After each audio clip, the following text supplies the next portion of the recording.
بسم اللہ الرحمن الرحیم رب اشرح لی صدری ویسر لی امری واحلل عقدۃ من لسانی یفقہوا قولی رضیت باللہ ربا وبالاسلام دینا وبمحمد صلی اللہ علیہ وسلم نبیا ورسولا اللہ اکبر اللہ اکبر اللہ اکبر لبیک لبیک لبیک یا رسول اللہ صلی اللہ علیہ وسلم الحمدللہ رب العالمین والصلاة والسلام علی خاتم النبیین سید الرسل وخاتم المعصومین وعلی آلہ واصحابہ اجمعین اما بعد فاعوذ باللہ من الشیطان الرجیم بسم اللہ الرحمن الرحیم سبحان الذي أسرى بعبده ليلا من المسجد الحرام إلى المسجد الأقصى الذي باركنا حوله لنريه من آياتنا إنه هو السميع البصير صدق الله العظيم وصدق رسوله النبي الكريم الأمين ان اللہ وملائکتہ یصلون علی النبی یا ایہا الذین آمنوا صلوا علیہ وسلموا تسلیما الصلاة والسلام علیک یا سیدی یا رسول اللہ وعلی آلک واصحابک یا حبیب اللہ الصلاة والسلام علیک یا سیدی یا خاتم النبیین وعلی آلک واصحابک یا سیدی یا خاتم المعصومین مولاي صل وسلم دائما ابدا علی حبیبک خیر الخلق كلهم سریت من حرم لیلا الى حرم كما سرى البدر في داج من الظلم رب صل وسلم دائما ابدا علی حبیبک خیر الخلق کلہم الہی بحق بنی فاطمہ کہ برقول ایما کنی خاتمہ اگر دعوتم رد کنی ور قبول منو دستو دامان آل رسول صلی اللہ علیہ وسلم اللہ تبارک و تعالی جل جلالہ وعم نوالہ واتم برہانہ وعظم شانہ وجل ذکرہ وعز اسمہ کی حمد و ثناء اور حضور سرور کائنات مفخر موجودات زینت بزم کائنات دستگیر جہاں غم گسار زماں سید سروراں حامی بے کساں قائد المرسلین خاتم النبیین احمد مجتبیٰ جناب محمد مصطفیٰ صلی اللہ علیہ وآلہ واصحابہ وبارک وسلم کے دربار گوہر بار میں ہدیہ درود و سلام عرض کرنے کے بعد السلام علیکم ورحمۃ اللہ وبرکاتہ۔ رب ذوالجلال کے فضل اور توفیق سے نہایت ہی مقدس معطر منور رات یعنی شب معراج کے موقع پر کوئٹہ کی سرزمین پہ دربار معراج ہال میں عظیم درسگاہ جامعہ اسلامیہ نوریہ کے سالانہ جلسہ دستار فضیلت اور ختم بخاری شریف کے موقع پر اس اجتماع میں ہمیں شرکت کی سعادت حاصل ہو رہی ہے۔ فارغ التحصیل ہونے والے علماء کرام جبہ و دستار زیب تن کیے ہوئے سٹیج پہ رونق افروز ہیں۔ مفتی اعظم بلوچستان محسن ملک و ملت برکت بلوچستان حضرت قبلہ مفتی محمد حبیب احمد نقشبندی صاحب حافظہ اللہ تعالی بنفس نفیس کرسی صدارت پہ جلوہ گر ہیں۔ جگر گوشہ مفتی اعظم بلوچستان حضرت صاحبزادہ مختار احمد حبیبی صاحب زیدہ شرفہ بھی رونق افروز ہیں۔ سٹیج پر پنڈال میں مخصوص نشستوں پر علماء و مشائخ، ائمہ و خطباء، مبلغین، فضلاء کی ایک بہت بڑی تعداد موجود ہے۔ میں یہ سمجھتا ہوں کہ بلوچستان کی سطح پر یہ ایک تاریخی اجتماع ہے۔ کیا مدینہ سے صبا آئی کے پھولوں میں ہے آج کچھ نئی بو، بھینی بھینی پیاری پیاری واہ واہ۔ اہل سنت و جماعت کا یہ گلدستہ، جس میں صرف مجمع پہ ہی نور نور چہرے نہیں، پنڈال بھی نور نور چہروں سے بھرا ہوا ہے۔ یہ گلشن سجانے میں ہمارے نوجوان سکالر شیخ الحدیث علامہ محمد عبد الرازق صاحب حبیبی، آپ کا بہت بڑا کردار ہے۔ قبلہ مفتی اعظم بلوچستان کے زیر سایہ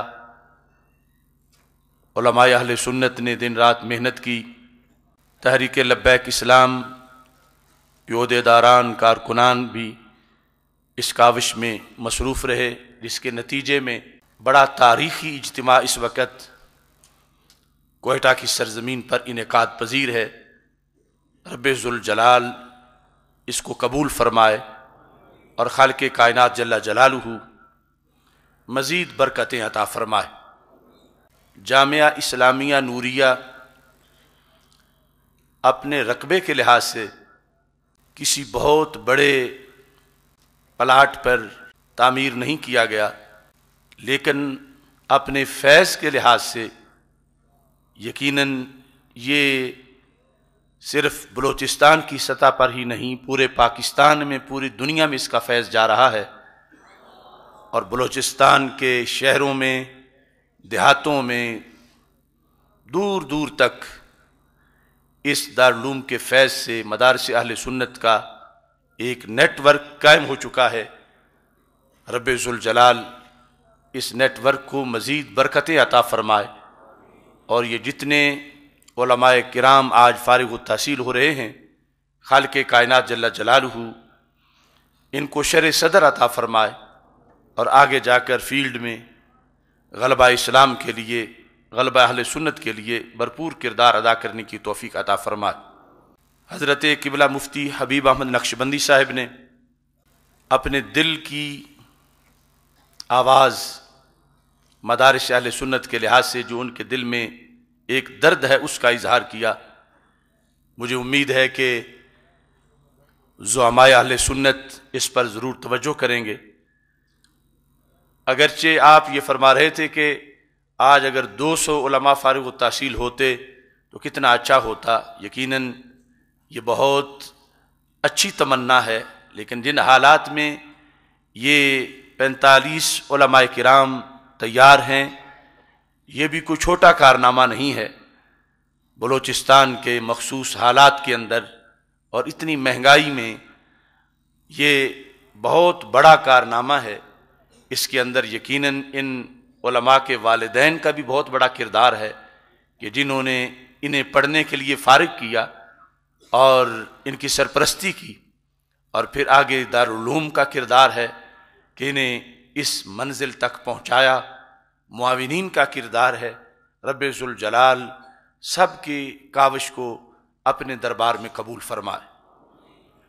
آج اس موقع پر مجھے اس وادی بولان کا وہ شعر یاد آ رہا ہے جس کو مناظر اسلام صاحبزادہ افتخار احمد حبیبی کہا جاتا ہے۔ وہ شہید جس نے اپنے علم اور استدلال کے زور سے اہل سنت و جماعت کے نظریات کو اجاگر کیا، اللہ ان کے مرکز پر کروڑوں رحمت نازل فرمائے، اور خالق کائنات جل جلالہ ان کے صاحبزادگان کو ان کا مشن بطریق احسن آگے چلانے کی توفیق عطا فرمائے۔ میں اس بنیاد پر بھی قبلہ مفتی صاحب کو ہدیہ تبریک پیش کرتا ہوں کہ بڑھاپے میں جو اتنا بڑا آپ کے جذبات پر، آپ کی ہمت پر باطل پرستوں نے حملہ کیا، اس کے باوجود آپ نے ہمت نہیں آ رہی، بلکہ آپ کے حوصلے پہلے سے زیادہ بڑھے، اور آپ نے اندھیروں کو دیس نکالا دینے کے لیے اور سویروں کو آباد کرنے کے لیے اپنے جوان سال صاحبزادے کی شہادت کے باوجود، بڑھاپے کے باوجود، علالت کے باوجود آپ کا قدم پیچھے نہیں ہٹا بلکہ آگے ہی بڑھا ہے، اور اللہ کے فضل سے آج اہل سنت و جماعت کا ایک نظریاتی انقلاب بلوچستان کی سطح پہ ہمیں نظر آ رہا ہے۔ میں تمام شہدائے اہل سنت بلوچستان کو خراج تحسین پیش کرتا ہوں۔ اللہ ان کے قطرہ خون کو مزید عظمت عطا فرمائے، اور اس خون سے اہل سنت و جماعت کو مزید بیداری عطا فرمائے، پیچھے ان کی نسلوں میں خالق کائنات جل جلالہ اجالوں کو آباد کرے، اور اہل سنت و جماعت کو رب ذوالجلال یہ غلبہ عطا فرمائے۔ آج کے اس پروگرام کے اندر گفتگو کے آغاز میں سب سے پہلے جو حدیث مصطفیٰ صلی اللہ علیہ وسلم پڑھی گئی اس پر روشنی ڈالتے ہوئے اس کے فیوز و برکات حاصل کرتے ہوئے اپنی گفتگو کو آگے بڑھاؤں گا۔ امام المسلمین، امام اہل سنت حضرت سیدنا امام بخاری قدس سر العزیز، آپ نے شورائے آفاق کتاب، جس کو عرف عام میں بخاری شریف کہا جاتا ہے، الجامع الصحیح المسند من حدیث رسول اللہ صلی اللہ علیہ وسلم و سننہ و ایامہ، جس کا پورا نام ہے، یہ کتاب لکھ کر آپ نے آنے والے قیامت تک کے مسلمانوں پر احسان عظیم کیا۔ آج باطل کے مقابلے میں قرآن مجید کے بعد ہمارے پاس جو سب سے بڑا سہارا ہے وہ یہی مجموعہ ہے کہ جس کی تکمیل کی گئی اور جس کی آخری حدیث ابھی آپ کے سامنے پڑھی گئی۔ سیدنا امام بخاری رحمۃ اللہ علیہ نے آخری حدیث سیدنا ابو ہریرہ رضی اللہ تعالی عنہ کی مرویات سے ذکر کی کہ نبی اکرم نور مجسم شفیع معظم صلی اللہ علیہ وسلم کا فرمان ہے۔ اس حدیث کو سننے سے پہلے پھر ایک بار یہ حدیث ذہن میں رکھیں کہ ہمارے آقا صلی اللہ علیہ وسلم کی ایک دعا ہے، اور ہم سارے ہی اس کے مصداق بن سکتے ہیں۔ وہ دعا ہم سب کے حق میں ہی قبول ہو سکتی ہے اگر ہم تھوڑی سی کوشش کریں۔ ہم اپنے اساتذہ سے، اپنے پیروں سے دعائیں کراتے ہیں، ان کا بڑا فائدہ ہوتا ہے، لیکن جو دعا نبیوں کے سلطان سید المرسلین حضرت محمد مصطفیٰ صلی اللہ علیہ وسلم نے مانگی ہے، وہ کتنی بڑی دعا ہے اور اس کے کتنے فوائد ہیں۔ میرے آقا صلی اللہ علیہ وسلم نے اللہ سے دعا کی، نضر اللہ عبد سمع مقالتی فحفظها ووعاها واداها، اے اللہ اس بندے کا چہرہ تر و تازہ رہے، اس کے چہرے پہ رونق رہے، کبھی اس کے چہرے پہ پریشانی نہ آئے، اس کا چہرہ کبھی مرجھانے نہ پائے۔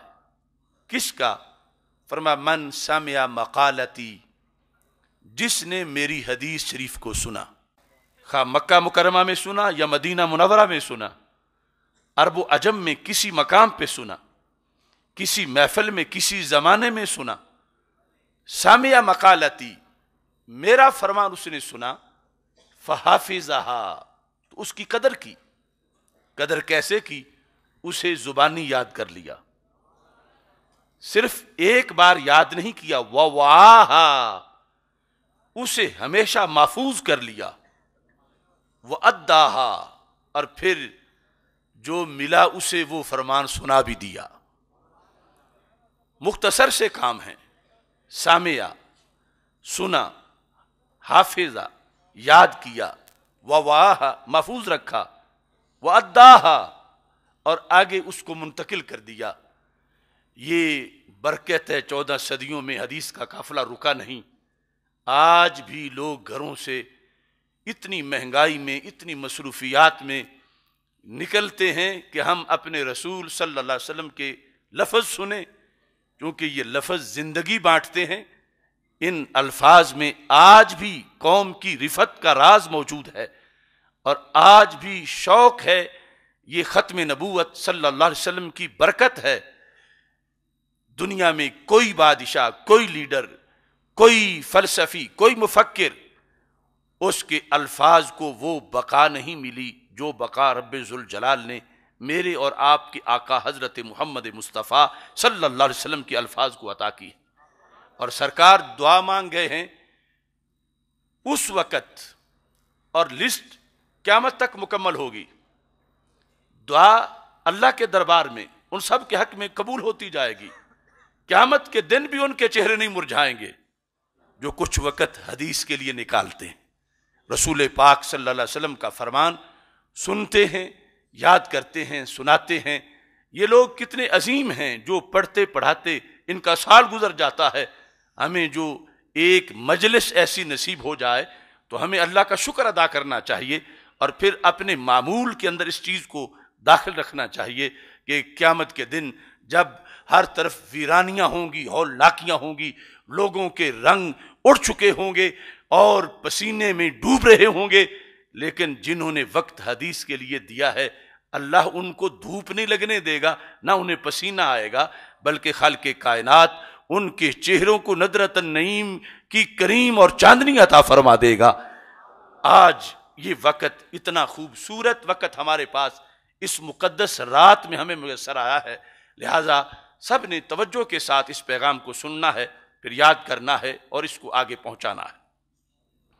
نبی اکرم نور مجسم شفیع معظم صلی اللہ علیہ وسلم کے جو الفاظ ہیں ٹیکسٹ حدیث کا، وہ سب سے پہلے پیش کر کے پھر اس پر گفتگو مزید کریں گے۔ میرے آقا صلی اللہ علیہ وسلم فرماتے ہیں کلمتان، دو کلمے ہیں۔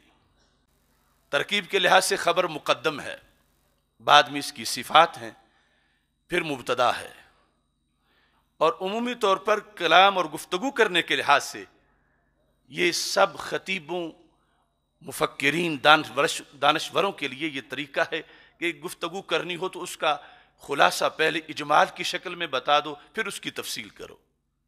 سرکار نے اجمال میں فرمایا دو ہی تو باتیں ہیں، کوئی لمبی چوڑی بات نہیں۔ کلماتان، دو کلمے ہیں، حبیبتان الی الرحمن، اللہ کو وہ بڑے پیارے ہیں، خفیفتان علی اللسان، زبان پہ پڑھیں تو بڑے ہلکے ہیں، ثقیلتان فی المیزان، لیکن قیامت کے دن نامہ اعمال اور ترازو کا جو اعمال کے وزن کا ترازو ہے نیکیوں کے پلڑے میں، ان کا بہت وزن نکلنے والا ہے۔ وہ کلمات کیا ہیں؟ سبحان اللہ و بحمدہ سبحان اللہ العظیم۔ سارے میرے ساتھ مل کے پڑھو، سبحان اللہ و بحمدہ سبحان اللہ العظیم۔ اور اسی سے ہی آپ کو یہ مناسبت بھی نظر آ جائے گی کہ شب معراج ختم بخاری رکھنے کا مفتی صاحب نے فیصلہ کس لیے کیا ہے۔ سبحان الذی اسریٰ بعبدہ، اس موسم کے اندر آج ہم سارے ورد کر رہے ہیں سبحان اللہ و بحمدہ سبحان اللہ العظیم، جو رسول اکرم نور مجسم شفیع معظم صلی اللہ علیہ وسلم نے امت کے گناہ جھاڑنے کے لیے کہ اگر سمندروں کی جھاگ جتنے بھی ہوں تو یہ ایسا وظیفہ ہے، یہ پڑھنے سے سارے گناہ اڑ جاتے ہیں اور اللہ پڑھنے والے کے نامہ اعمال کو نیکیوں سے معمور فرما دیتا ہے۔ اس حدیث شریف کے اندر کلماتان، اس میں جو لفظ کلمہ ہے، اب چونکہ ہمارا جو اجتماع ہے اس میں علماء بھی ہیں، طلماء بھی ہیں، عوام بھی ہیں، تو مجھے سب کا لحاظ کرنا ہے۔ کلماتان، دو کلمے ہیں، تو لفظ کلمہ جو ہے اس کے دو معنی ہیں۔ یہ ہمارے علماء طلباء تو جانتے ہیں، کافیے میں پڑھا الکلمۃ لفظ وضع لمعنی مفرد، کلمہ وہ لفظ ہے جو معنی مفرد کے لیے وضع کیا گیا، تو اسم کلمہ ہے، فعل کلمہ ہے، حرف کلمہ ہے، لیکن یہاں کلمے سے مراد یہ مفردات نہیں، بلکہ کلمے سے مراد کلام ہے. جس طرح کہ وہ بھی آپ کہتے ہیں کلمہ شہادت، اس کلمہ شہادت سے مراد صرف ایک حرف نہیں ہوتا، صرف ایک فعل نہیں ہوتا، صرف ایک اسم نہیں ہوتا، بلکہ پورا کلام ہوتا ہے. تو یہاں کلماتان میں جو حدیث شریف میں رسول پاک صلی اللہ علیہ وسلم لفظ استعمال کر رہے ہیں، تو اس تناظر میں جو کلمہ بمعنی کلام ہے، چونکہ آگے ہمارے آقا صلی اللہ علیہ وسلم نے 2 کلام ذکر کیے ہیں. ایک کلام ہے سبحان اللہ و بحمدی، اور دوسرا کلام ہے سبحان اللہ العظیم. یہ دونوں کلام جو ہیں ان کی شان ہمارے آقا صلی اللہ علیہ وسلم نے بیان کی کہ یہ اللہ کو بڑے پیارے ہیں اور ان کا انسان کو بڑا فائدہ ہے. پڑھنے میں اتنا زور نہیں لگتا، کوئی مشقت نہیں ہے، لیکن نامہ اعمال میں اس کی بہت بڑی بہاریں موجود ہیں. کلماتان، 2 کلام. کیسے 2 کلام؟ حبیبتان. حبیبتان حبیبہ کی تثنیہ ہے. حبیبتان یہ فعیلہ بمعنی مفعولہ ہے. کبھی فعیل بمعنی فاعل ہوتا ہے، کبھی فعیل بمعنی مفعول ہوتا ہے. جب فعیل بمعنی فاعل ہو اس کا اور قانون ہے، جب فعیل بمعنی مفعول ہو اس کا اور قانون ہے. بعد والے جو 2 فعیلہ ہیں وہ بمعنی فاعل ہیں.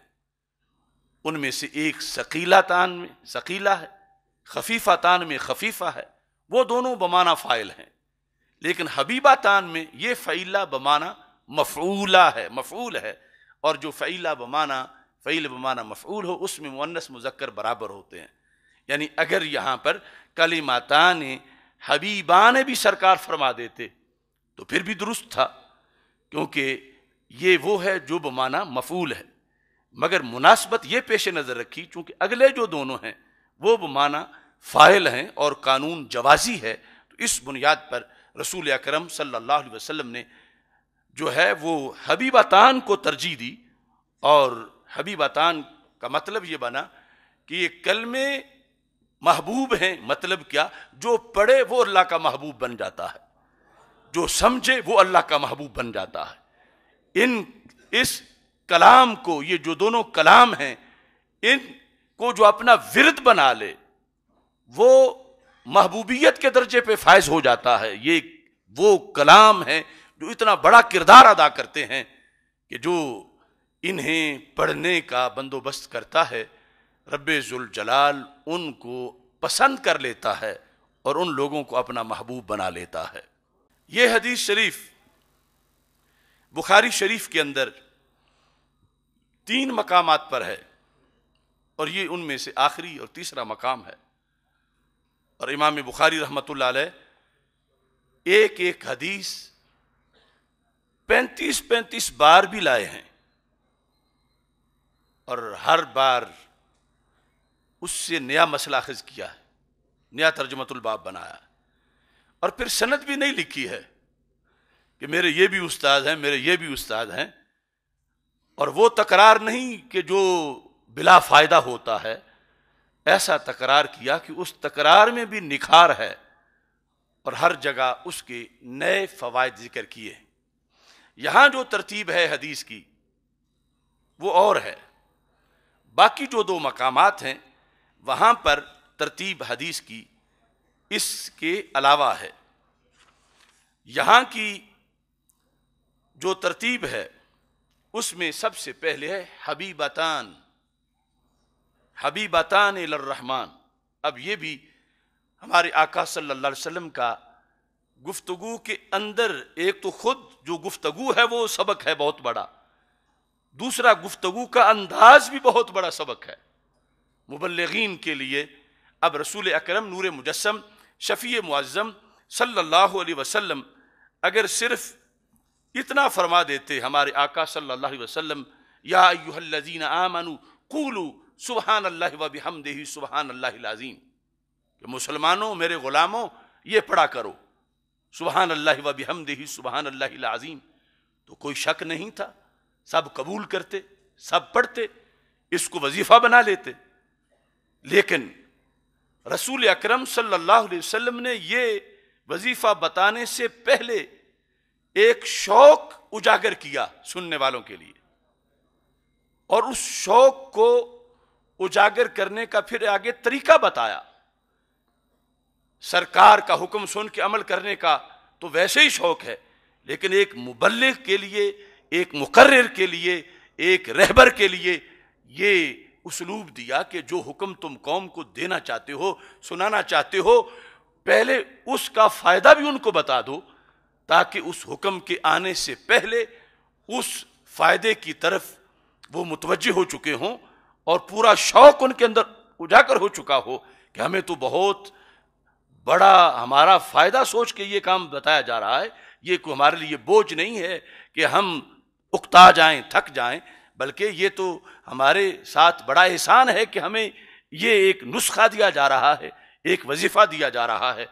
تو ہمارے آقا صلی اللہ علیہ وسلم کی جن کا فرمان سرکار تمہید نہ بھی بتائیں تو مقبول ہے، اس پر عمل ہے، لیکن پھر بھی سبحان اللہ و بحمدہ سبحان اللہ العظیم سے پہلے ایک تمہید بیان کی، اور اس تمہید میں جو یہ ترتیب ہے اس حدیث کی، اس میں یہ چیز ذہن میں رکھی کہ جب بھی کوئی انسان کام کرتا ہے تو کام کرنے سے پہلے فطرت ہے، وہ سوچتا ہے کہ یہ کروں گا تو فائدہ کیا ہوگا، پھر اس کو جب میں یہ کر لوں گا تو لوگ مجھے کیا سمجھیں گے، لوگوں کے نزدیک میرا مرتبہ کیا ہوگا، میری مقبولیت لوگوں کے ہاں کیسی ہوگی۔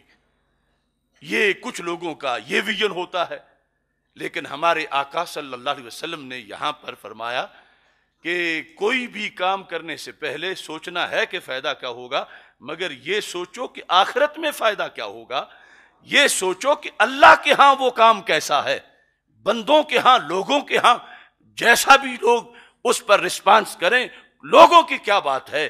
حبیبتان للرحمن، میں تمہیں ایسا نسخہ بتا رہا ہوں جو اللہ کے دربار میں بڑا پسندیدہ ہے، تاکہ کوئی بھی کام کرنے سے پہلے امت کا یہ لائحہ عمل ہونا چاہیے کہ وہ یہ دیکھیں کہ اللہ اس کے بارے میں کیا فرمائے گا، اللہ کے ہاں اس کا مرتبہ کیا ہے، اللہ اس کے بارے میں رب ذوالجلال کی طرف سے کیا اس پر اظہار ہوگا، اللہ خوش ہوگا یا نہ خوش ہوگا، بندوں کا لحاظ نہیں، اللہ کا لحاظ ہے۔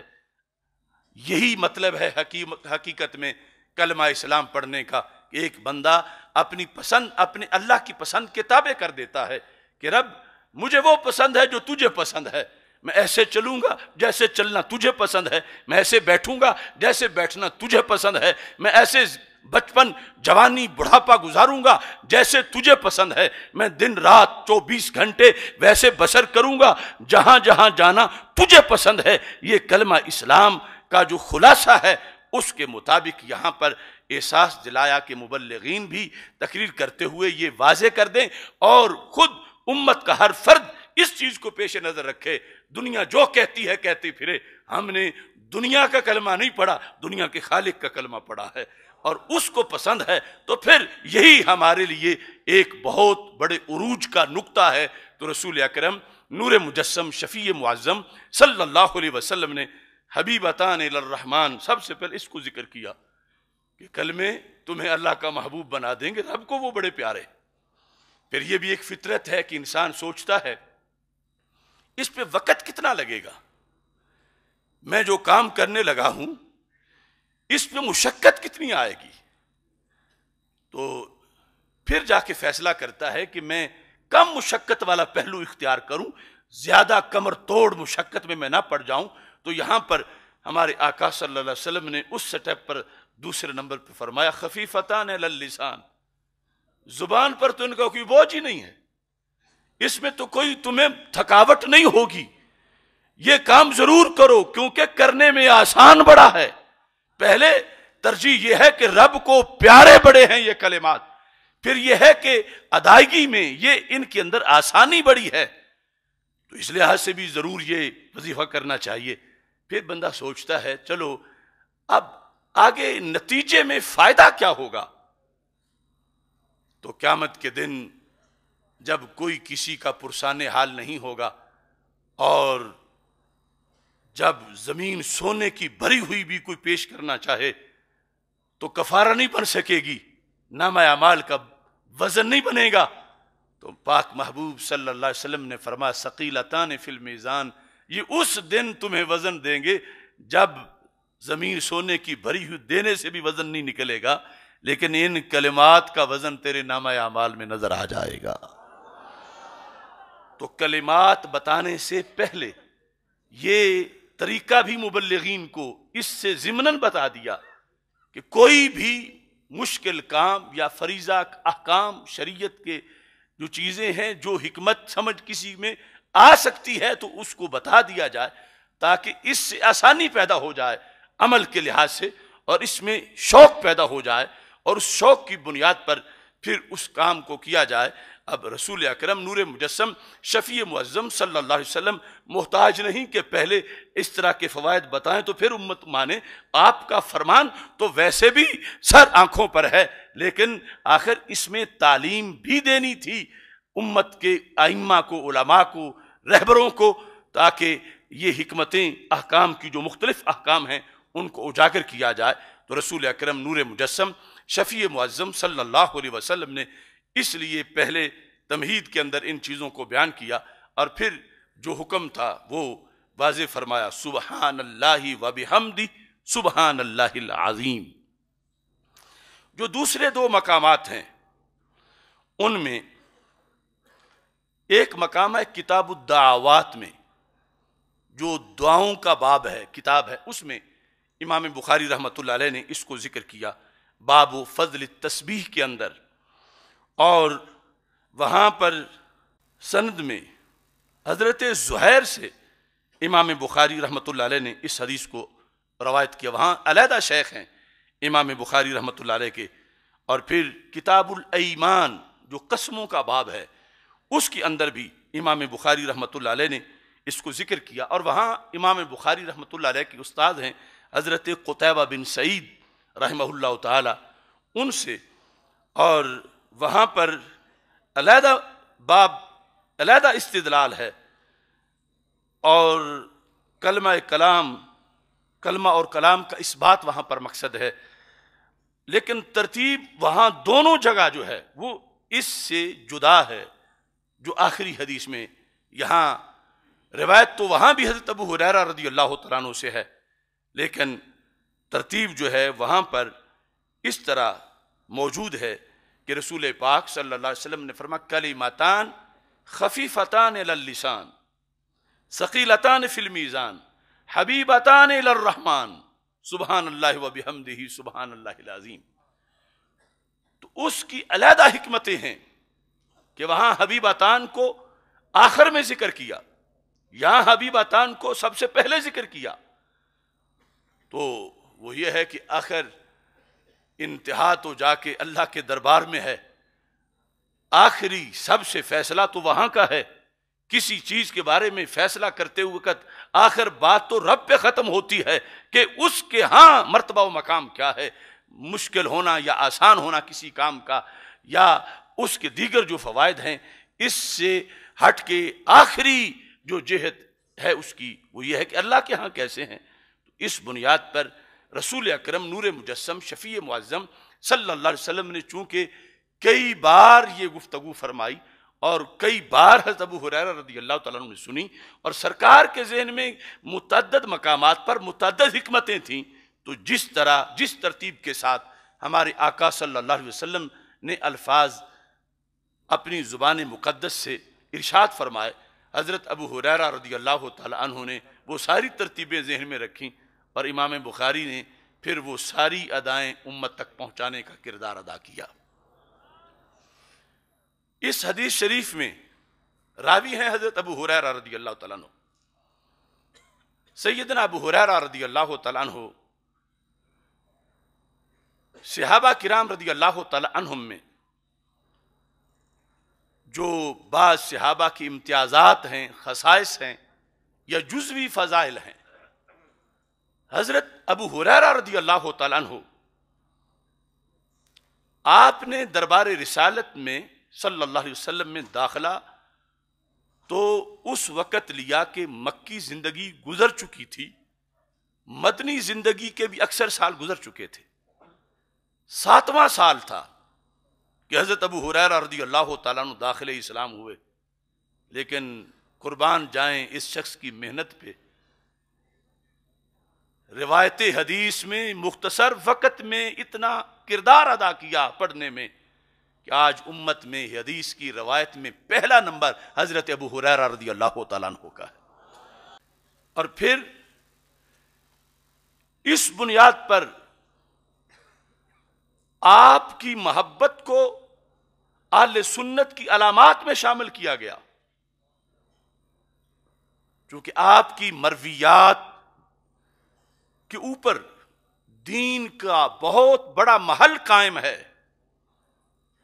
اور اگر آپ سے کوئی بغض رکھتا ہے یا دشمنی رکھتا ہے تو پھر وہ دین کے اس محل پر حملہ کرتا ہے جو آپ کی روایت سے امت تک پہنچا ہے، اور وہ ہزارہا احادیث ہیں۔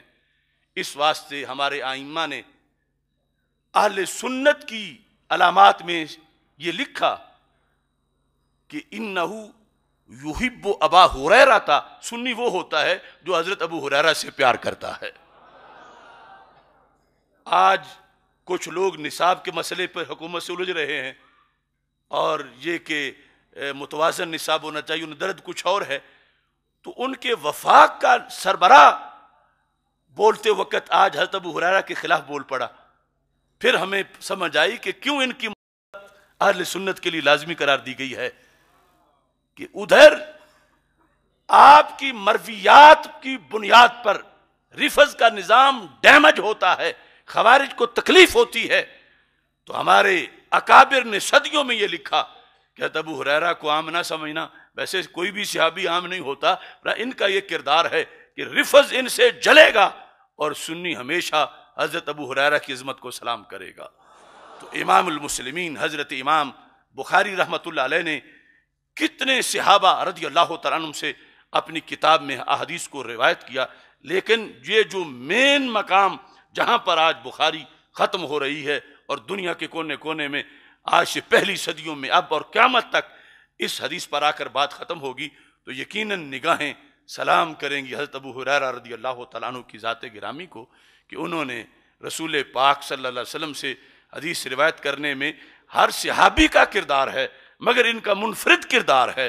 تو امام بخاری نے اس جہت میں بھی ان کو ہائی لائٹ کر کے بتایا کہ اہل سنت ابو ہریرہ کو کبھی نہ بھولنا، ابو ہریرہ کی عظمت کو ہمیشہ اپنے پیش نظر رکھنا۔ حضرت امام بخاری رحمۃ اللہ علیہ نے یہ حدیث شریف اس پر آ کر بخاری ختم کر دی، سبحان اللہ و بحمدہ سبحان اللہ العظیم۔ پورا دین جس کا خلاصہ ہے لا الہ الا اللہ محمد الرسول اللہ صلی اللہ علیہ وسلم، اس میں جو کلمہ توحید ہے، جو اس کا اسلوب ہے، وہی اس حدیث کا اسلوب ہے۔ ایک ہے تخلیہ اور دوسرا ہے تحلیہ۔ اگر کسی عمارت پر، کسی کوٹھی پر، کسی شاندار بنگلے پر آپ کوئی پینٹ کرنا چاہتے ہیں، خوبصورت سا رنگ یا نقش و نگار یا جو کچھ بھی، تو اس سے پہلے ساری دیواروں سے جو بھی آلودگی ہوگی اس کو دور کیا جائے گا، پھر رنگ بھرا جائے گا۔ ہمیشہ تحلیہ پہ مقدم ہوتا ہے۔ اللہ تعالیٰ کی کچھ صفات سلبیہ ہیں اور اللہ کی کچھ صفات ثبوتیہ ہیں، اور جو تنزیہ باری تعالیٰ ہے اس کا یہ مطلب نہیں کہ کوئی بندہ اللہ کو اپنے عمل سے منزہ کر رہا ہے، مطلب یہ ہوتا ہے کہ اللہ کی پاکی کی طرف نسبت کی جا رہی ہے، وہ تو خود ہر قسم کے عیب سے پاک ہے، اور ان سب کے لحاظ سے اس کی صفات سلبیہ ہیں کہ وہ عاجز نہیں، وہ جھوٹ نہیں بولتا، وہ ظالم نہیں۔ تو ہمیشہ نفی پہلے ہوتی ہے، اس بات بعد میں ہوتا ہے۔ لا پہلے ہے، الا بعد میں ہے، سبحان پہلے ہے، حمد بعد میں ہے۔ پورا قرآن پڑھ لو، تورات پڑھ لو، زبور پڑھ لو، انجیل پڑھ لو، جو تحریفات کے بغیر تمہیں ملے گا، تو ہمیشہ تسبیح پہلے ہوگی، حمد بعد میں ہوگی، چونکہ تسبیح میں ہے صفات سلبیہ کا تذکرہ، حمد میں ہے صفات ثبوتیہ کا تذکرہ۔ تو خالق کائنات کی اسی اصول پر رب ذوالجلال نے قرآن مجید میں، جو اگرچہ ترتیب بعد میں دی گئی مگر سورہ اسراء جو ہے، سبحان الذی اسریٰ بعبدہ لیلا من المسجد الحرام، یہ سبحان پہلے ہے اور اس کے بعد ہے الحمدللہ الذی، جو اس کے متصل بعد دوسری صورت ہے، اس میں حمد کا تذکرہ ہے۔ اذا جاء نصر اللہ والفتح ورأیت الناس يدخلون فی دین اللہ افواجا فسبح بحمد ربک واستغفرہ انہ کان توابا۔ جہاں بھی دیکھو یہ پورے دین کے اندر جو نظام تھا اسی کے لحاظ سے آخری حدیث بھی منتخب کر کے لے آئے۔ امام بخاری کے سرکار فرماتے ہیں پڑھو تو یوں پڑھو سبحان اللہ وبحمدہ، پہلے تسبیح ہے بعد میں تحمید ہے، کلمے سے لے کر یہاں تک کہ اہل جنت کی گفتگو جو جنت میں ہے وہ کس پہ ختم ہوگی؟ وآخر دعواہم ان الحمد للہ رب العالمین، حمد پر جا کر آخری بات ختم ہو جائے گی۔ تو یہ ہمارے اکابرین کا ویژن ہے کہ ہر جہت کے اندر اس پورے نظام کو سامنے رکھ کر گفتگو کرتے ہیں، اور سرکار سے یہ طریقہ اخذ کر کے یہ اس انداز میں وظیفہ دے دیا، سبحان اللہ وبحمدہ سبحان اللہ العظیم۔ باب جو ہے اگرچہ اس کی تشریحات علیحدہ ہیں اور کچھ ذرا مشکل بھی ہیں، لیکن آخری باب اعمال کے وزن کا باب ہے، اس پر بات ختم ہوئی۔ کہاں کہاں سے سیر کرائی امام بخاری نے امت کو، کیا کیا گلدستے ہیں جہان بخاری کے اندر، کیا کیا گلشن ہیں۔ یہ 2 جلدوں کے اندر شروع کیا تو انما الاعمال بالنیات سے شروع کیا، ختم کیا تو وزن عمل پہ ختم کیا، تو پوری بخاری کو ایک جملے میں بند کر دیا کہ بخاری کیا ہے؟ بخاری وہ کتاب ہے کہ جس میں یہ سبق ہے کہ عمل قبول کیسے ہوتا ہے اور عمل کا قیامت کے دن وزن کیسے بنتا ہے۔ اگر نیت درست نہیں تو عمل قبول نہیں۔ تو انما الاعمال بالنیات پہلے لکھا، پھر جتنے ابواب ہیں وہ عمل اور اس کی قبولیت کے سارے طرق ہیں، اور آخر میں یہ ہے کہ مقصود تو یہ ہے کہ قیامت کے دن عمل کھوکھلا نہ ہو، عمل کا وزن ہو۔ تو اس بنیاد پر وزن کے بارے میں پورا باب قائم کر دیا، اس میں آیات بھی لکھی، اور پھر یہ حدیث ضمن میں لے آئے۔ چونکہ امام بخاری امام اہل سنت ہیں، اور امام اہل سنت نے عقائد اہل سنت آغاز سے اختتام تک اس پر بھی توجہ دی۔ اگر عقیدہ درست نہ ہو تو کوئی عمل قبول نہیں۔ اسی جہت کو انما الاعمال بالنیات میں رکھا، چونکہ عقیدے کے بغیر نیت معتبر ہی نہیں، عقیدہ ہے تو پھر نیت ہے، ورنہ کفار کے کتنے کتنے اعمال تھے اور وہ دعوے دار تھے کہ ہمارا تو بڑا ثواب ہے، بینک بیلنس بڑا ہے ہمارا، بلکہ صحابہ کو تانے دینا شروع کر دیے تھے انہوں نے، ہم حاجیوں کو پانی پلاتے ہیں، ہم مسجد حرام کے خدمتگار ہیں۔ تو رب ذوالجلال نے ان کے تانوں کے جواب میں صحابہ کی حمایت میں یہ آیت نازل کر دی جو 10ویں پارے میں ہے، اجعلتم سقایۃ الحاج و امارۃ المسجد الحرام کمن آمن باللہ۔ وہ کہہ رہے تھے ابو جہل کا ٹولہ، ہمارے پاس کنجی ہے، ابھی مکہ فتح نہیں ہوا تھا، ہم پاس رہتے ہیں، یہ صحابہ تو دور بیٹھے ہوئے ہیں، ہم اللہ والے ہیں۔ تو رب ذوالجلال نے فرمایا وہ دور بیٹھ کے بھی اللہ والے ہیں، اور تم چابی پکڑ کے بھی اللہ والے نہیں ہو، کیونکہ قیامت تک ایسی مثالیں آنی جانی تھیں۔ فرمایا کیا حاجیوں کو پانی پلانا اور مسجد حرام کی اینٹیں لگانا یہ تم صدیق اکبر کے ایمان جیسا بنا رہے ہو؟ یہ مولا علی کے ایمان جیسا اس کو بنا رہے ہو؟ ایمان ہوگا تو پھر یہ ساری چیزوں کا ثواب ہے، اگر ایمان نہیں تو کسی چیز کا کوئی ثواب نہیں۔ اور واضح کر دیا رب ذوالجلال نے کسراب بقیۃ یحسبہ الظمآن ماء، کہ تمہارے سارے عمل یوں ہیں، چونکہ تم کافر ہو، ایمان نہیں، عقیدہ صحیح نہیں تو تمہارے عمل جو تم لنگر کھلاتے ہو، حاجیوں کو پانی پلاتے ہو، جو جاہلیت کا حج تھا، جو کچھ کرتے ہو، یہ تو کسراب بقیۃ یحسبہ الظمآن ماء، دوپہر کا وقت ہو اور صحرا ریت کا، اس پر سورج کی کرنیں پڑ رہی ہوں تو لگتا ہے کہ سمندر ٹھاٹھے مار رہا ہے، قریب جائیں تو سمندر تو کیا ایک موج بھی نہیں ہوتی، موج تو کیا ایک قطرہ بھی نہیں ہوتا۔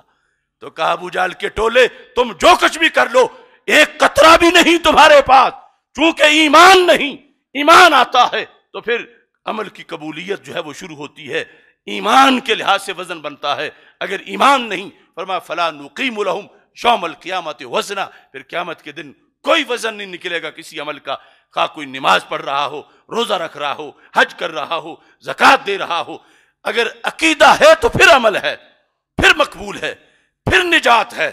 تو امام بخاری رحمۃ اللہ علیہ نے اول سے آخر تک اس اسلوب کو معین کیا۔ اقبال نے کہا تھا پس نخستی باعدت تطہیر فکر، بعد ازاں آسان شوت تعمیر فکر، سب سے پہلے فکر کی تطہیر ضروری ہے، تطہیر ہو جائے تو پھر تعمیر بھی ہو جاتی ہے، اور اگر فکر کی تطہیر ہی نہ ہو اور کتا کنویں کے اندر ہی پڑا رہے بد عقیدگی کا، تو پھر اس کا کوئی فائدہ نہیں ہوتا۔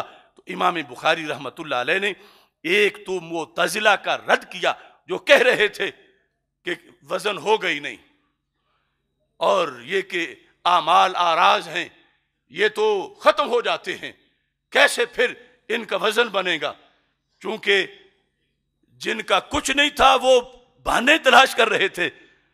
تو امام بخاری نے آیات بھی پیش کی اور پھر اس حدیث سے پیش کیا کہ سرکار فرماتے ہیں نامہ اعمال میں وزن نکلے گا، تو اگر عمل عرض ہے اور فنا ہو گیا ہے اور وزن ہونا ہی نہیں حقیقی طور پر، تو پھر وزن کیسے نکلے گا؟ تو واضح کیا ترازو بھی حقیقی ہوگا، عمل کو خود رب چاہے تو کیا رکاوٹ ہے وہ عمل کو جسم عطا کر دے، یا عمل کو کسی جسم والی چیز میں داخل کر کے پھر اس کا وزن کر لیا جائے۔ تو وزن اعمال اہل سنت کا جو نظریہ تھا اس پر آخری باب قائم کرتے ہوئے امام بخاری رحمۃ اللہ علیہ نے واضح کیا کہ میری کتاب اول سے آخر تک اہل سنت و جماعت کے نظریات کی علمبردار ہے۔ اس میں یہ چیز بھی پیش نظر رہے، خود امام بخاری رحمۃ اللہ علیہ کیا عقیدہ رکھتے تھے، کس نظریے پر تھے۔ میں صرف بخاری لکھنے میں جو آپ کا انداز تھا، چونکہ 16 سال لگے، آج 16 گھنٹے دینا مشکل ہے، امام بخاری نے 16 سال اس کتاب کے لیے دیے، اور پھر اس کے جو ہیڈنگ ہیں وہ مدینہ منورہ میں ریاض الجنہ میں بیٹھ کے پھر مواجہ شریف کے سامنے لکھے، کچھ کام مسجد نبوی شریف میں کیا۔ 16 سال تک اتنا طویل وقت کس ادا میں لگے ہوئے تھے؟ تو آپ کے جو پرسنل سیکرٹری بھی تھے، شاگرد بھی تھے، محمد بن نبی حاتم، وہ اس کی وجہ بیان کرتے ہیں۔ یہ وجہ ارشاد الساری میں بھی ہے، فتح الباری میں بھی ہے، عمدۃ القاری میں بھی ہے، اس کے میں 25 سے زائد حوالہ جات پیش کر سکتا ہوں۔ اور پھر آج جو عقیدے کی بنیاد پہ ہم سے الجھتے ہیں لیکن بخاری کے وارث بننے کے دعوے دار بھی ہیں، انہوں نے بھی وہ عمل امام بخاری کا لکھا ہے، اور وہ عمل اگر مقبول ہو سکتا ہے تو اس فکر پہ ہو سکتا ہے جس کو بعد میں آ کے فکر امام احمد رضا بریلوی کہا گیا۔ امام ذہبی نے بھی اس کو سیر اعلام النبلاء میں لکھا۔ آپ فرماتے ہیں ما وضعت فی کتابی الصحیح حدیثا الا اغتسلت قبل ذلك وصلیت رکعتین۔ امام بخاری کہتے ہیں میں نے اپنی بخاری شریف میں ہر حدیث سے پہلے، نکرہ تحت النفی ہے، ہر حدیث سے پہلے میں نے 2 شرطیں پوری کی ہیں۔ ہر حدیث سے پہلے کیا شرطیں پوری کی ہیں؟ کہتے ہیں الا اغتسلت قبل ذلك وصلیت رکعتین، ہر حدیث سے پہلے میں نے غسل بھی کیا ہے اور میں نے 2 رکعت نفل بھی پڑھے ہیں۔ اب سوچو 16 سال کیوں لگے؟ اب دیکھو امام بخاری کا نظریہ کیا ہے، اب دیکھو کہ بخاری پڑھانے کا حق کون ادا کر سکتا ہے، کس مسلک اور کس عقیدے پر ختم بخاری کیا جا سکتا ہے۔ آج جو ہم سے دلیلیں پوچھتے ہیں جھنڈیاں لگانے کی، دلیلیں پوچھتے ہیں میلاد شریف میں چراغاں کرنے کی، وہ اپنی جگہ دلیلیں ہمارے پاس ہیں، لیکن میں کہتا ہوں جس بیس پر امام بخاری کی بخاری بدعتی کی روایات نہیں اور معتبر ہیں، امام بخاری کی بخاری مقبول ہی اسی نظریے پہ ہو سکتی ہے جس نظریے پہ آج بھی سنی عید میلاد النبی کی تقریبات مناتا ہے۔ ہم نے کوئی صلاۃ المیلاد نہیں گھڑی کہ 2 رکعت نماز میلاد،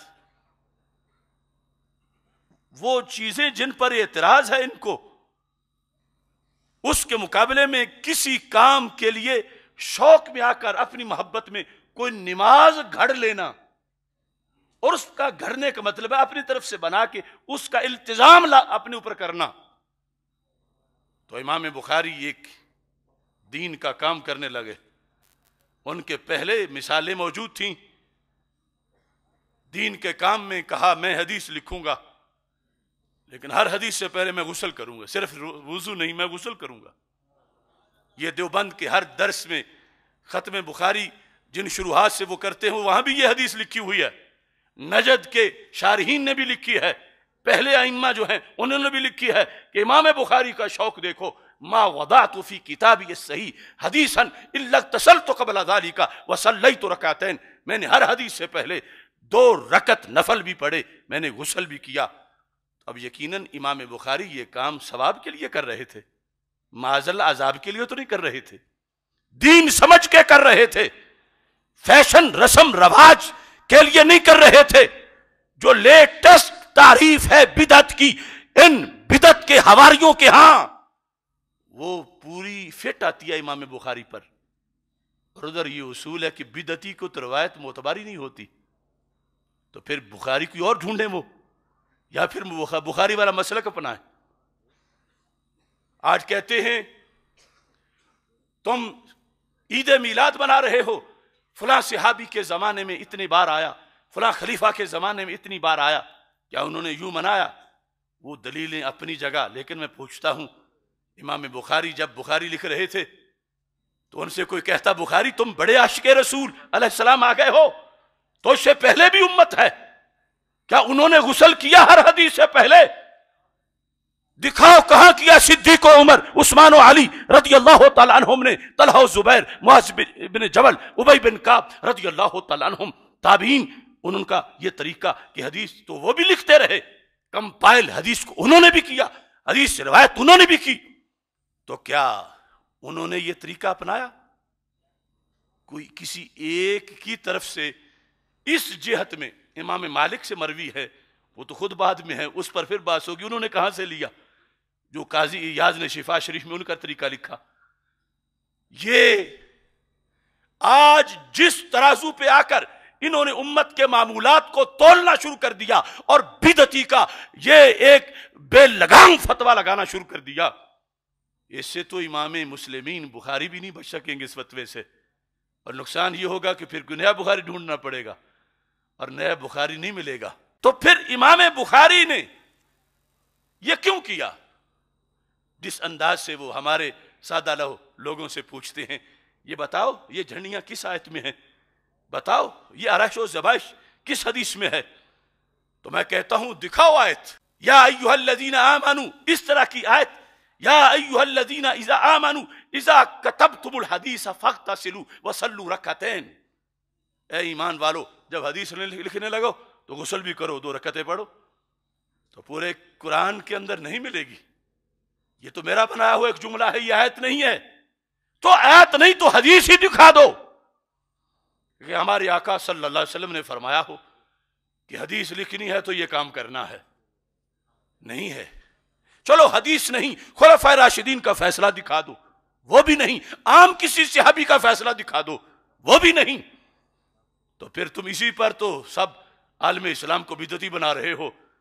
کہ جو کرتے ہو یہ نہ قرآن میں ہے، نہ حدیث میں ہے، نہ صحابہ نے کیا، تم کر رہے ہو۔ بخاری نے جو کیا پہلے اس میں بات کر لو۔ بخاری بدعتی نہیں، یہ میں کہتا ہوں، وہ سنی ہے اور اہل سنت کے امام ہیں۔ اور طریقہ یہ ہے کہ ہر جزی کا آیت میں آنا یہ ضروری نہیں۔ قرآن قانون ہے، حدیث قانون ہے، وہاں کلیات ہیں، کلیات سے جزیات کا حکم اخذ کیا جاتا ہے۔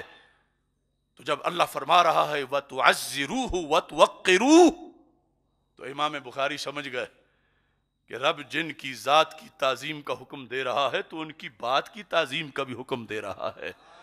دنیا بادشاہوں کے قصے لکھے گی، ان کی باتیں لکھے گی، میں اپنے عشق سے ایسا لکھوں گا کہ زمانہ حیران رہ جائے گا۔ یہ ان کا عشق، ان کا کمال تھا، اور وہ سیدنا صدیق اکبر سے بڑے عاشق نہیں تھے، نہ ہیں، اور یہ کام کرنا بھی جائز ہے۔ کیوں؟ حضرت صدیق اکبر رضی اللہ تعالیٰ عنہ کو ان سورسز سے عشق کی تسکین کا سامان بنانے کی تو ضرورت ہی نہیں تھی۔ وہ تو آنکھ کھولتے تھے، سرکار کا چہرہ سامنے تھا۔ یہ بعد والے ہیں کہ وضو کریں، غسل کریں، تصور میں بیٹھیں، درود شریف پڑھیں، کہ وہ تو وقت نہیں ملا، کم از کم ایسا ہی کر لیں۔ تو جس بیس پر صحیح بخاری کسی بدعتی امام کی کتاب نہیں، اسی بیس پر عید میلاد النبی صلی اللہ علیہ وسلم منانا اس انداز میں جس میں منایا جا رہا ہے، یہ کسی بدعتی کا کام نہیں، امام بخاری کے پیروکار سنی کا کام ہے۔ إِلَّا اغْتَسَلْتُ قَبْلَ ذَلِكَ وَصَلَّيْتُ رَكَعَتَيْنِ، کہتے ہیں دین میں ہو، نیا ہو، ثواب سمجھ کے کیا جائے، وہ بدعت ہے۔ ہر ایسا کام تو یہ دین میں بھی ہے، پہلوں کے لحاظ سے نیا بھی تھا اور ثواب سمجھ کے کیا جا رہا تھا، مگر بدعت نہیں تھا، بلکہ اللہ کے کلی حکم کے ضمن میں یہ بات آ رہی تھی۔ ہم بھی کہتے ہیں کہ کوئی ایسا نیا کام جو تصادم کر رہا ہو قرآن و سنت سے، ہم ایسے میلاد کے اندر ایسے خرافات کے قائل نہیں ہیں، نہ اس کی اجازت دیتے ہیں، لیکن یہ جس بیس پر آ جا کر یہ ساری امت پر فتوے داغ رہے ہیں، ان کو سوچنا چاہیے کہ امام بخاری کا ویژن کیا ہے۔ بلکہ صحیح بخاری شریف میں امام بخاری رحمہ اللہ تعالیٰ نے جب حضرت خبیب رضی اللہ تعالیٰ عنہ کی حدیث ذکر کی، جو حدیث نمبر 3045 ہے، حضرت خبیب رضی اللہ تعالیٰ عنہ جب آپ کی شہادت کا وقت قریب تھا، گرفتار تھے، آپ کو جب شہادت کے لیے ایک جگہ پہنچایا گیا تو آپ نے فرمایا ضرونی ارکع رکعتین، مجھے چھوڑو میں 2 رکعتیں پڑھ لوں۔ شراب عشق احمد میں کچھ ایسی کیف و مستی ہے کہ جان دے کر بھی 1-2 بوند مل جائے تو سستی ہے۔ سنت کے لیے جان دینے والے ہیں، دین کے لیے، لیکن پھر بھی جی نہیں بھرا کہ پہلے میں یہ نماز والا طریقہ تو پورا کر کے جاؤں، نفل ضروری ارکع رکعتین۔ وہ مشرک تھے لیکن پھر بھی رحم آ گیا، فترکوہ، یہ بخاری شریف میں چھوڑ دیا کہ چلو 2 رکعت پڑھ لو۔ فرکع رکعتین، 2 رکعتیں پڑھی، سلام پھیر دیا، فرمایا لولا ان تظنوا، اگر تمہیں یہ بدگمانی نہ ہو جاتی میرے بارے میں، ما بھی جزعون، کہ میں گھبرا گیا ہوں موت سے اور میں نے نمازیں شروع کر دی ہیں، اگر یہ بدگمانی نہ ہوتی میں بڑی لمبی نماز پڑھتا، لیکن آج مقام شہادت ہے، کہیں لمبی نماز آر نہ بن جائے۔ میں قیامت تک امت کی تاریخ میں ایسا کسی کو موقع نہیں دینا چاہتا کہ یہ موت سے ڈر کے نمازیں شروع کر دیتے ہیں لمبی لمبی، کہا میں نے چھوٹی ہی پڑھ لی ہے، دل تھا کہ میں لمبی نماز پڑھتا، لطولتها، اگر یہ اعتراض نہ ہونا ہوتا تو میں لمبی پڑھتا۔ یہ حدیث جب امام بخاری نے لکھی تو اس پر امام بخاری رحمۃ اللہ علیہ نے اپنا فیصلہ لکھا، کہتے ہیں فکان خبیب ہوا سن الرکعتین لکل امرئ مسلم قتل صبرا، کہتے ہیں حضرت خبیب نے قیامت تک کے مسلمانوں کے لیے ایک سنت بنا دی. خبیب نہ اللہ ہیں نہ اللہ کے نبی ہیں. قرآن میں نہیں کہ شہادت کا وقت ہو تو نماز پڑھو، حدیث میں نہیں کہ شہادت کا وقت ہو تو نماز پڑھو. اور حضرت خبیب نے پہلے دن شروع کی. امام بخاری کہتے ہیں میں خبیب کو بدعتی نہیں کہوں گا. امام بخاری کے لفظ ہیں، فرماتے ہوا سن رکعتین، کہ خبیب نے تو 2 رکعتیں سنت بنا دی. خبیب نے، حضرت خبیب رضی اللہ تعالی عنہ کے اس عمل نے جو جزئی طور پر یہ لفظ یہ رکعتیں نہ قرآن میں ہیں نہ سنت میں ہیں، لیکن صحابی نے اپنے طور پر وہ پڑھی ہیں. امام بخاری کا نظریہ کیا ہے کہ صرف ان کے لیے کیا جائز تھی، باقی کے لیے جائز نہیں. فرمایا نہیں، قیامت تک کے لیے خبیب کو سامنے رکھو اور یہ سنت ادا کرنے کا طریقہ سمجھ لو. کہاں گئی وہ بدعت کی گھنونی تعریف کہ جس کی وجہ سے اہل سنت پر الزامات کی بوچھاڑ کی جاتی ہے. یہ صحیح بخاری پڑھو اور اس میں یہ واضح طور پر نظریہ ہے امام بخاری رحمت اللہ علیہ کا. کس چیز کو وہ سنت کہہ رہے ہیں؟ اسے ان کا بیانیہ بدعت کہتا ہے. جس عمل کو یہ بدعت اور عامل کو بدعتی قرار دے رہے ہیں، امام بخاری اسی کو سنت اور عمل کرنے والے کو سنی قرار دے رہے ہیں. اس لیے میں کہتا ہوں یہ زمین بھی سنی ہے، وہ آسمان بھی سنی ہے، جلوائے خورشید سنی، کہکشاں بھی سنی ہے، قطرہ شبنم بھی سنی، باغباں بھی سنی ہے، لفظ کی تاثیر سنی، داستان بھی سنی ہے، مایہ ملت بھی سنی، نگہباں بھی سنی ہے. اہل سنت کے جیالو باندھ لو گر تم کمر، نظر آئے گا تمہیں سارا جہاں ہی سنی ہے.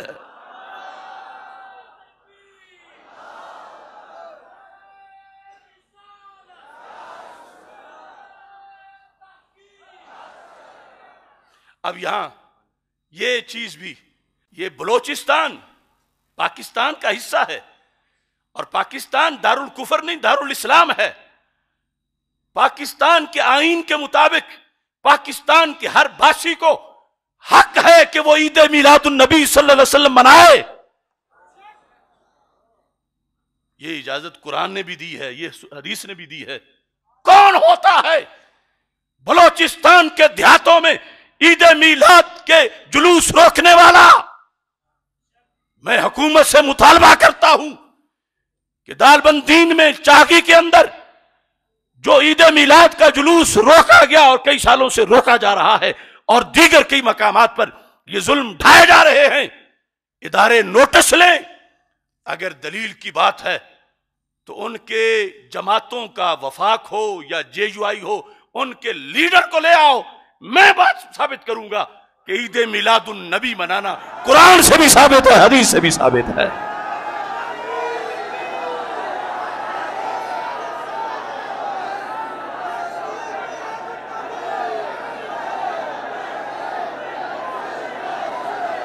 یہ ظلم ہو رہا ہے اہل سنت و جماعت پر، اور کسی کو اگر یہ گھمنڈ ہے ہمارے اہل سنت ہونے پر تو ڈاکومنٹس پہ بات ہوگی، میرٹ پہ بات ہوگی کہ کون سنی ہے. وہ اپنی تنظیمات کے قائد کیڑے مکوڑوں کی بات نہیں کر رہا، وہ اپنے لیڈر جن 2 بڑی جماعتوں پہ ان کو گھمنڈ ہے ان کو میرے سامنے بٹھائیں. اگر ہم ثابت نہ کر سکے تو پھر پابندی لگا لینا، اور اگر ہر ثابت کر سکے تو پھر ہمیں ہر محلے میں اجازت ہونی چاہیے.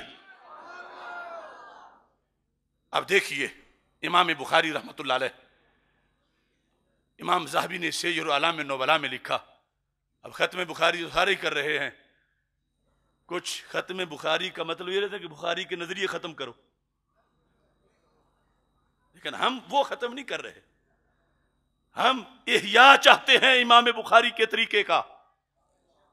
ان کا نظریہ تعلیم کیا ہے کہ جب کلاس ہو رہی ہو، قال رسول اللہ صلی اللہ علیہ وسلم پڑھا جا رہا ہو، تو کیا نظریہ ہونا چاہیے؟ کوئی خاران میں بیٹھا ہے، دالبندین میں بیٹھا ہے، چاغی میں بیٹھا ہے، کوئٹے میں بیٹھا ہے، 15ویں صدی ہے، حدیث پڑھ رہا ہے، پڑھا رہا ہے. تلاش ہے کہ ایسے ہو جیسے امام بخاری پڑھایا کرتے تھے. تو سیر اعلام النبلاء میں امام ذہبی نے لکھا، سند کے ساتھ لکھا، محمد بن ابی حاتم جو امام بخاری کے سیکٹری بھی تھے، شاگرد بھی تھے، وہ کہتے ہیں میں امام بخاری سے حدیث لکھ رہا تھا اور لکھتے لکھتے گھنٹہ گزرا، 2 گھنٹے گزر گیا، 3 گھنٹے گزر گیا، لمبا وقت گزر گیا. تو امام بخاری نے اپنے شاگرد کو تسلی بھی دی، اپنا عقیدہ بھی بتایا. انہوں نے بتایا تو آج دربار مہرج حال میں ہم بھی بتا رہے ہیں، اور یہ ہماری سند ہے امام بخاری تک. امام بخاری رحمت اللہ علیہ نے کیا فرمایا؟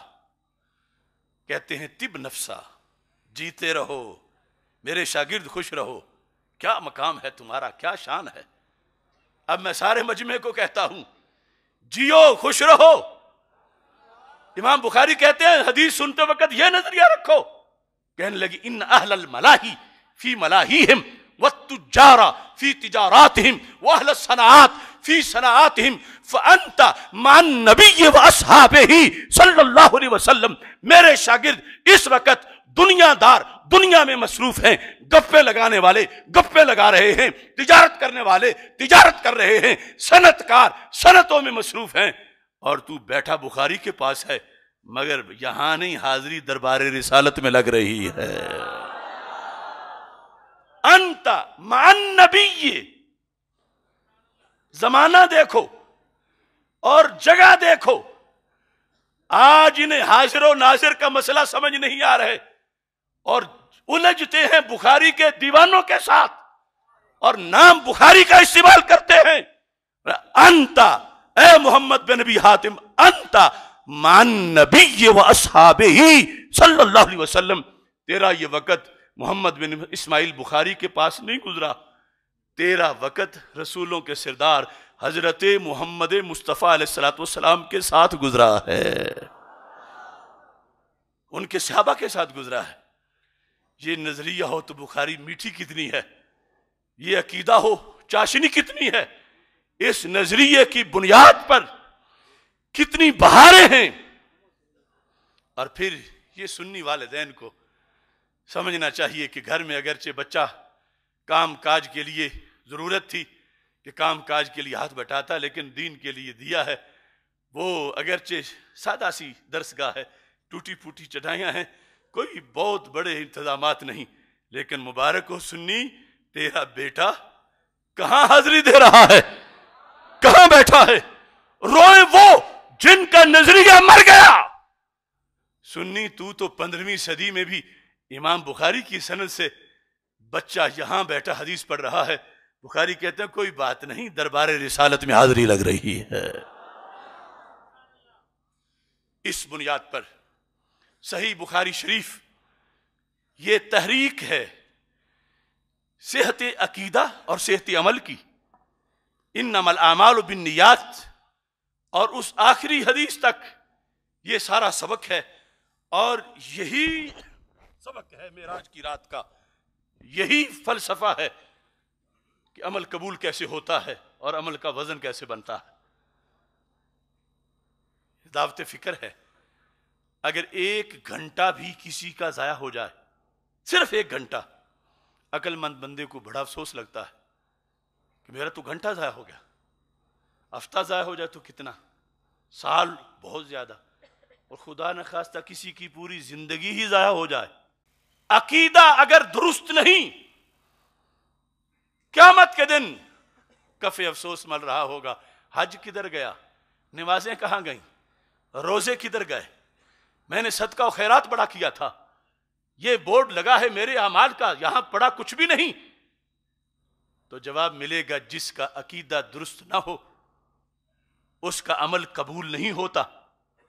کیسے جواب ملے گا؟ حدیث میں موجود ہے، مسند امام احمد میں، مستدرک الحاکم میں. اور یہ سنی عقیدہ ہے کہ جس سے گھنٹہ بھی محفوظ رہتا ہے، سال بھی اور پوری زندگی بھی. اور اس سے ہٹ کے جو کچھ بھی کوئی کرتا رہے، نہ گھنٹہ بچتا ہے، نہ سال بچتا ہے، نہ عمر بچتی ہے، سب کچھ رائے گاں چلا جاتا ہے.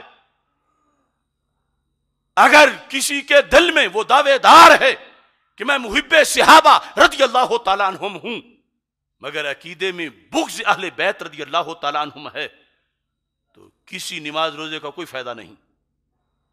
اگر دعوے دار ہے کہ میں محب اہل بیت رضی اللہ تعالیٰ عنہم ہوں مگر دل میں بغض صحابہ رضی اللہ تعالیٰ عنہم ہے معاذ اللہ, تو کسی عمل کا بھی کوئی فائدہ نہیں. تو عمل کا فائدہ ہی تب ہوگا جب دونوں محبتیں بیک وقت سینے میں ہوں گی, ان میں ٹکراؤ کا عقیدہ نہیں ہوگا. رافضی ٹکراؤ بیان کرتا ہے, خارجی ٹکراؤ بیان کرتا ہے, سنی سینے میں بساؤ بیان کرتا ہے. آپ دیکھیے مستدرک للحاکم سے ایک حدیث پیش کر کے دعوت دوں گا کہ شکر ادا کرو کہ رب نے سنی بنایا, کہ زندگی محفوظ ہو گئی ہے. ہاں عمل کے لیے ہر چیز کا حساب ہوگا, مگر وہ عمل قبول تب ہوگا جب پہلا پیپر عقیدے والا تو پاس ہوگا. وہ عقیدے کا پیپر مجدد دین و ملت امام اہل سنت اعلی حضرت امام احمد رضا خان فاضل بریلوی رحمت اللہ علیہ کہتے ہیں اہل سنت کا ہے بیڑا پار اصحاب حضور, نجم ہیں اور ناؤ ہے عطرت رسول اللہ کی صلی اللہ علیہ وسلم. حدیث سنیے, اور یہ دونوں حدیثیں سنی کھلے ماتھے سے سنے گا, سنی مسکراتے ہونٹوں سے سنے گا, سنی چمکتی آنکھوں سے سنے گا. دوسروں کی عقیدے کی چادر اتنی وسیع ہی نہیں, ہم کسی کو الزام نہیں دیتے, وہ چیک کر لیں. میرے آقا صلی اللہ علیہ وسلم فرماتے ہیں لو, اگر بطور مثال ان رجلا سفن بین الرکن والمقام وصلی وصام ثم لقی اللہ, اگر ایک شخص اتنا عمل کرتا ہے, اتنا عمل کرتا ہے, اتنا عمل کرتا ہے, ریکارڈ عمل, عجم میں نہیں رہتا ہی عرب میں ہے, یا عرب میں چلا جاتا ہے, پھر عرب میں عام جگہ پہ نہیں, عام عرب کی بھی بڑی شان ہے, وہ حرم میں ہے, اور حرم میں بھی مسجد حرام میں ہے, اور مسجد حرام میں بھی سفن بین الرکن والمقام, حجر اسود اور مقام ابراہیم علیہ السلام کے درمیان اس نے مصلی بچھایا ہوا ہے. زندگی بھر 15 دن کا ویزا نہیں, بالغ ہونے کے بعد پوری زندگی اس نے وہی گزار دی, اسے کوئی اٹھا نہیں سکتا, اتنے اس کے سورسز ہیں. اور پھر وہاں مصلی بچھا کے سویا نہیں پڑا, صلی وصام, نمازیں پڑھتا ہے, روزہ رکھتا ہے. ارے کعبے کو تو محض دیکھتے رہیں تو گناہ جھڑ جاتے ہیں, وہ وہاں پر اتنا عمل بھی کرتا ہے. چلتے چلتے چلتے چلتے وفات کا وقت آ جاتا ہے, مر جاتا ہے. حدیث کے 2 لفظ چھوڑ کے اگلا نتیجہ بیان کرتا ہوں. سرکار فرماتے ہیں ثم لقی اللہ فدخل النار, موت کا وقت آتا ہے سیدھا جہنم میں جاتا. سوال پیدا ہوتا ہے, یہودی نہیں تھا, کرسچن نہیں تھا, ہندو نہیں تھا, سکھ نہیں تھا, کلمہ گو تھا, تو کلمے نے کیوں نہ بچایا, نماز نے کیوں نہ بچایا, روزے نے کیوں نہ بچایا, کعبے نے کیوں نہ بچایا؟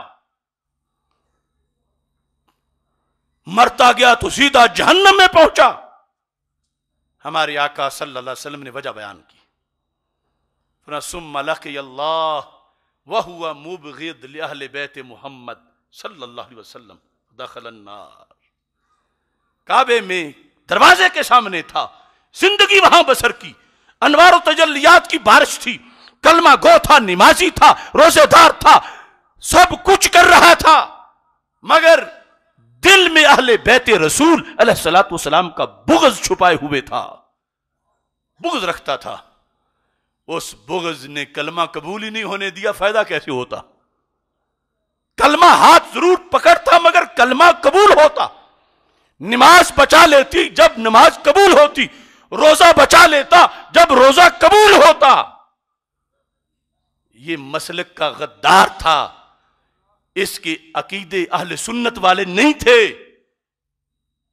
اس کے عقیدے میں بغض اہل بیت تھا, لہذا کچھ بھی قبول نہیں ہوا. قیامت کے دن جہاں اس کا بورڈ لگا ہے, یہ اٹھا ہے کہ میں دیکھوں نمازیں, روزے, کعبے کا ثواب کہاں گیا؟ تو جواب آئے گا جو مولا علی سے بغض رکھے اس کی نمازیں قبول نہیں ہوتی. پھر ہاتھ کاٹے گا کاش کہ میں دنیا میں سنی بن جاتا اور مجھے کوئی سمجھا دیتا، میں طے ہو جاتا. اب یہ ایک حدیث دوسری اسی مستدرک میں ساتھ موجود ہے کچھ صفحات کے بعد. اب دیکھنا یہ ہوتا ہے سنی ہونا، نہ پہلی حدیث سے پریشانی نہ دوسری سے پریشانی. ہمارے آقا صلی اللہ علیہ وسلم نے فرمایا ان اللہ اختارنی واختار علی اصحابا. فرمایا رب ذوالجلال نے ازل میں جب چنا تو اپنی محبوبیت کے لیے رب نے مجھے چنا کہ میں محمد صلی اللہ علیہ وسلم اللہ کا حبیب ہوں. ان اللہ اختارنی، رب نے مجھے چنا. پھر واختار علی اصحابا، رب نے مجھے اتنی اہمیت دی، اتنی قدر کی کہ رب نے میرے یار بھی خود ہی چن لیے، مجھ پہ چھوڑا ہی نہیں. میرے صحابہ کا چناؤ میرے رب نے کیا ہے. اب جنہیں رب چنے اور نام نہاد امتی ڈی گریڈ کرے تو یہ امتی کس منہ کا ہے؟ اگر ہر صحابی کا انتخاب وہ حضرت سیدنا صدیق اکبر رضی اللہ تعالی عنہ ہو یا سیدنا امیر معاویہ رضی اللہ تعالی عنہ ہو، سرکار دو عالم صلی اللہ علیہ وسلم خود انتخاب کرتے تو باحیا امتی کبھی بھی میلی آنکھ سے نہ دیکھتا کہ یہ تو میرے نبی کا انتخاب ہے. اور یہاں تو بات ہی اس سے بھی آگے کی ہے. سرکار فرماتے ہیں میں نے نہیں چنے، میرے اللہ نے چنے ہیں. اور جس کا جتنا زیادہ علم ہو اتنا اچھا چناؤ ہوتا ہے. ہم کسی کو چنے ہو سکتا اگلے دن ٹھس ہو جائے، ہم مستقبل نہیں جانتے. جنہیں رب نے چنا اللہ تو ازل سے جانتا تھا اور اب بھی جانتا ہے. اسے پتا تھا کون کب پیدا ہوگا، کب صحابی بنے گا، پہلے دن کیا کرے گا، دوسرے دن کیا کرے گا، چوتھے دن کیا کرے گا. اس نے پھر بھی چنا. تو آج ان میں سے کسی کے خلاف جو زبان کھولتا ہے کتنا بے حیا ہے. اللہ کو معاذ اللہ جہالت کے تانے دے رہا ہے کہ رب تجھے پتہ ہی کوئی نہیں تھا تو کن کو چنتا رہا. فرمایا رب نے چنے تو پھر محبوب اب حکم کیا ہے؟ فرمایا فمن سبہم، جس نے ان میں سے کسی ایک کو گالی دی فعلیہ لعنت اللہ والملائکہ والناس اجمعین. جس نے میرے صحابہ رضی اللہ تعالی عنہم میں سے کسی ایک کے خلاف بھی بک بک کی، فرمایا میں رحمت ہوں سارے جہانوں کی، لیکن میں اس پر لعنت کی اجازت دے رہا ہوں. اور اللہ کی لعنت ہے، فرشتوں کی لعنت ہے. لا تقبل منہ یوم القیامت صرف ولا عدل. پھر قیامت کے دن یہ اٹھے گا اپنے نامہ اعمال کو لے کر، بورڈ اویزا ہے کہ یہ فلاں بن فلاں کے اعمال یہاں ہیں، دیکھتا ہے نماز ہے ہی نہیں، روزے کا نشان ہی نہیں، حج کا تصور ہی نہیں، صدقہ و خیرات کی کوئی نیکی نہیں. رب میری نیکیاں کہاں گئی؟ اللہ فرمائے گا جو صدیق و عمر کو گالیاں دے اس کا کلمہ قبول نہیں ہوتا، اس کی نمازیں قبول نہیں ہوتی، اس کے روزے قبول نہیں ہوتے. پھر ہاتھ کاٹے گا کاش کہ میں سنی بن جاتا دنیا میں رافضی نہ بنتا، کاش کہ میں خارجی نہ بنتا تو میری پوری زندگی محفوظ ہو جاتی. آج معراج کی شب میں عاجز گناہگار یہ تمہارے سامنے پورے وثوق سے کہہ رہا ہوں. 1 گھنٹہ بچانا بھی ضروری ہے تو پوری زندگی بچانا کتنا ضروری ہے. اور پوری زندگی بچانے کا سرٹیفکیٹ ہے کہ اس مسلک سے ہمیشہ وابستہ رہو جس کو اہل سنت و جماعت کہا جاتا ہے. بحمد اللہ ملا حق سے عقیدہ اہل سنت کا، پڑھا ہے قدسیوں نے بھی قصیدہ اہل سنت کا.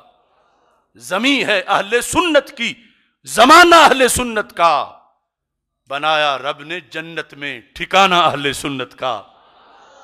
کسی کی ایڈ کی جانب نہیں اٹھتی نظر اپنی، لا سعودیہ ولا ایران، کسی کی لا امریکہ ولا بریطانیہ، لا یہود ولا نصارا، کسی کی ایڈ کی جانب نہیں اٹھتی نظر اپنی. خدا نے بھر دیا اتنا خزانہ اہل سنت کا.